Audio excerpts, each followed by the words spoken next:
በዮሐንስ ወንጌል ምዕራፍ 5 ቁጥር 30 ላይ እኔ ከራሴ አንዳች ላደርግ አይቻለኝም፣ እንደሰማሁ እፈርዳለሁ፣ ፍርዴም ቅን ነው፣ የላከኝን ፈቃድ እንጂ ፈቃዴን አልሻምና።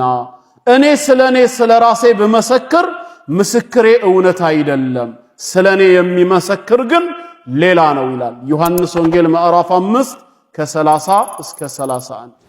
እኔ ከራሴ አንዳች ላደርግ አይቻለኝም ካለ ታዲያ ሲያደርጋቸው የነበሩ ተአምራቶች ሁሉ ከማን ያገኘው ኃይል ነው? አሁን ጥያቄያችን። ከራሴ ምንም ማድረግ አልችልም ማለት በቀጥታ እንዲህ ብሎ ከተናገረ የኛ ደግሞ ጥያቄ መሆን ያለበት እንግዲያውስ ስትሰራቸው የነበሩ ተአምራቶች ስታደርጋቸው የነበሩ አስደናቂ ነገሮች ሁሉ ከየት አመጣሃቸው? ራሱ አሁንም ይመልስልናል። ማቴዎስ ወንጌል 28:18 ላይ ስልጣን ሁሉ በሰማይና በምድር ተሰጠኝ ይላል ኢየሱስ። ማን ሰጠው?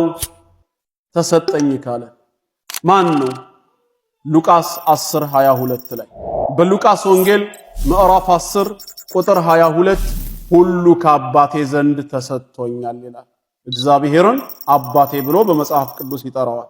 አሁን እንደ መጽሐፍ ቅዱስ ነው ጥያቄ የምናቀርበው። ተሰጠኝ ካለ የራሱ ካልሆነ እሺ እንዴት አድርገን ነው አምላክ አድርገን የምንይዘው? ሐታ በወቅቱ ተአምርን ሲሰራ ያዩት ሰዎች እንኳን የሰራውን ሳይሆን ችሎታ የሰጠውን አምላክ ሲያመሰግኑ ነው የምንመለከታቸው በመጽሐፍ ቅዱስ ላይ።